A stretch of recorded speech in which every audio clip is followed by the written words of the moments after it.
Hey guys, welcome back to my YouTube channel. Today I'm going to be telling you all about a social experiment that I did a couple days ago. Basically, what I did is I took a set of 36 questions that generate closeness between two people, and I asked them to complete strangers on an app called Hinge. If you don't know what this app is, it's a dating app that is kind of like Tinder, but it has a little bit more information in your profile, and it has questions that you can answer. So one of the questions that I had was ask me about, and then I said that I was doing a social experiment. And so the first guy, I told him that I would ask him these questions and that I was seeing if it had any differences online than it did in face-to-face contexts. For privacy's sake, I'm going to change his name and I'm not going to include his pictures. I'm also going to blur out some answers that I feel like are too personal to put out on the internet. I will also link the study that I got these questions from down below, and you can check out what it was like in a face-to-face context and what they found and all that kind of stuff. Anyways, without further ado, let's get into it. So basically, there are 3 sets of questions, and each set gets a little bit deeper than the set before. And so the first set going into it, I was like, okay, surface level questions, good, like getting to know a stranger, but that is not what I found personally. We went through the first 12 questions, and the first question was a little bit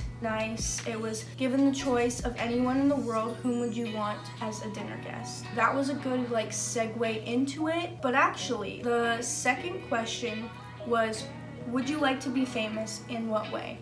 And I think that was a really good question, especially for just like how our conversation ended up happening. He told me that he wanted to be a writer, and I was able to say that I also wanted to be a writer. And so we got to kind of find that we had a similarity in that way, and that was really nice, especially because you're talking to a stranger. You don't know anything about them, but now we had this in common. I really did try to respond before I jumped into the next question because I didn't want it to seem weird and like forced. It felt like we were having an actual conversation, not just participating in a study. Going along with this idea of similarities and differences, we also had questions where we had different answers. And one of those questions, I'll read it on my laptop.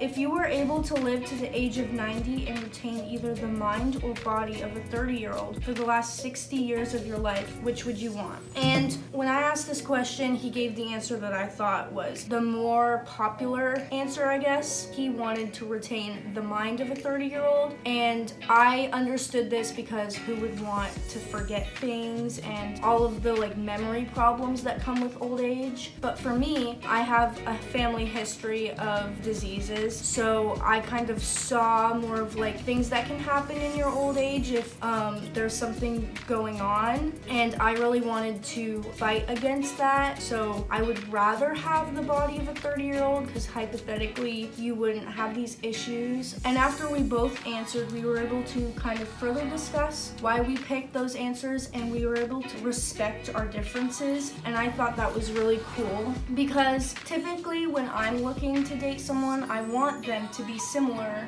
in some aspects. And speaking generally, people do want their partners to be similar in things like their attitudes and beliefs and values, because those are things that we don't typically want to change for someone else. But then there's things like hobbies and like less important things that we can have differences in when we're in a relationship with someone, because we don't always want someone to be the exact same, because then that gets a little bit boring.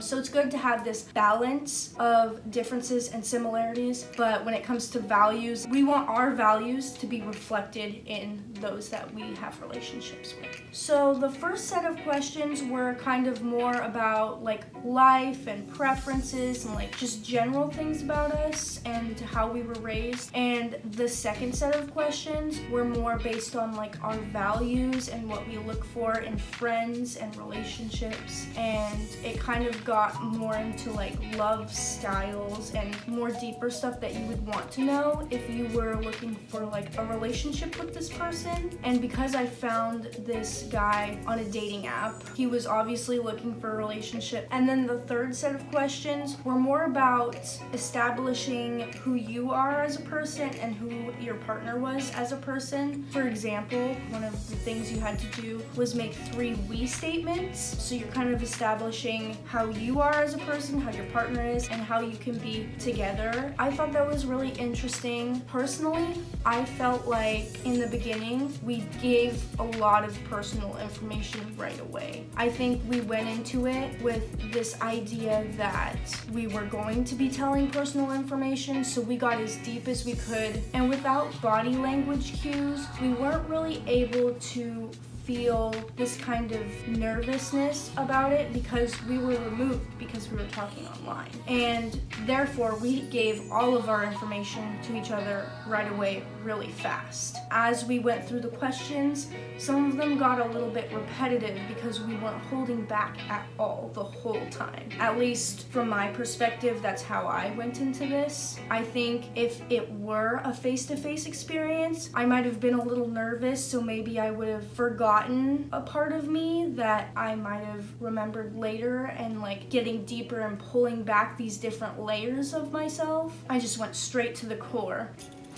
My camera just went crazy, so I'm gonna have to repeat the rest of this video. As I was saying, online it's a little bit different than face-to-face because you have more time to think about your answers, therefore you're gonna give the deeper answers right away. And an example of this is in the first set of questions, there was a question that said, if you could change anything about how you were raised, what would you change? And he had an answer talking about his mom and how he wished she wasn't an alcoholic. Then later, there's a question about what's your relationship like with your mother? And I had already known about that, so it was kind of hard to just repeat it because we'd already gotten deeper. And maybe if we were having this conversation face to face, he might have not mentioned his mom when he answered that question. Maybe he would have said something a little less deep, and then we would have been able to dive into that in that question. Overall, I think these sets of questions are great for getting to know people because there's so many things that you can learn from these questions indirectly. For example, you can learn someone's attachment style and how they handle conflict, whether they trust people, whether they're introverted or extroverted, overall how happy they feel their lives are, and learn about their self-esteem and communication skills. It's really great for getting to know people, but there's a lot of differences whether you do that face-to-face or online. And one of the things that I really noticed was that it took so long. It took 11 hours. We started at 8 o'clock in the morning and we're talking all day. And it was kind of nice because you could be doing other things throughout the day while also getting really deep and personal with this person. For example, I woke up and then I went to the gym. I was on the treadmill for a while, and then I got breakfast. I was kind of walking around campus doing my own thing. Then I would also be talking to this guy. And a problem is that I had a hard time like talking about these really deep conversations and then getting distracted by something else because I'd be on the treadmill answering, thinking about it, and then I'd send it and I'd put my phone down and I'd think about something completely different. I'd be like, oh, it's so sunny outside, and then I'd get a message, read it, and then have to respond with the same kind of tone that the conversation was in.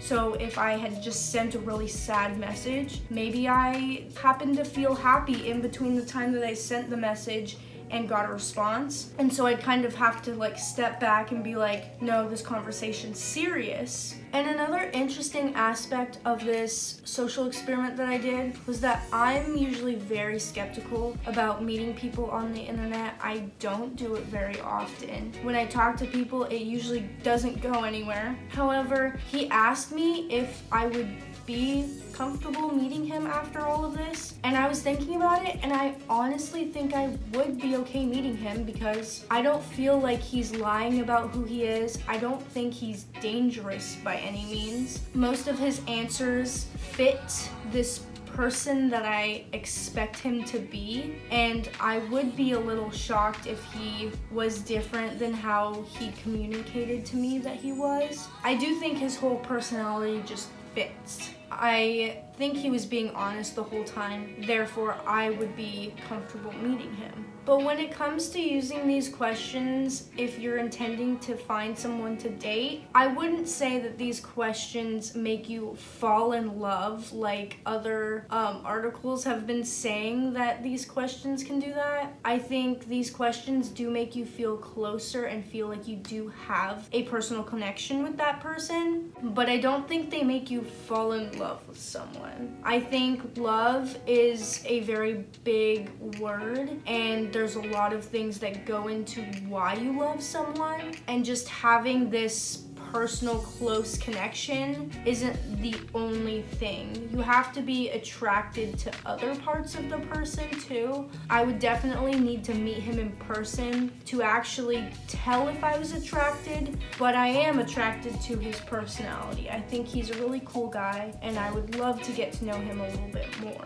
And one way that you could possibly use this in your own dating endeavors is Bumble. Bumble is a dating app where the girls are supposed to message guys first. And I've noticed through my own experience using the app that you can just say hey, but the app will stop you and it will be like, wait, do you want a better opener? And usually I'm just like, no, I'm just gonna say hey. I'm gonna say, hey, what's up? How's your day? And then we're gonna not continue talking. But if you use some of their openers, they have similar questions to what's in this study. So I would really encourage people to just skip the hey, how's your day? Because it gets nowhere. It's pointless, habitual small talk, and if you are really trying to get a relationship online, saying hey is probably not gonna do that for you. And you could get to know someone so much better by just asking real questions that like show you who they are and show you their character. Rant over.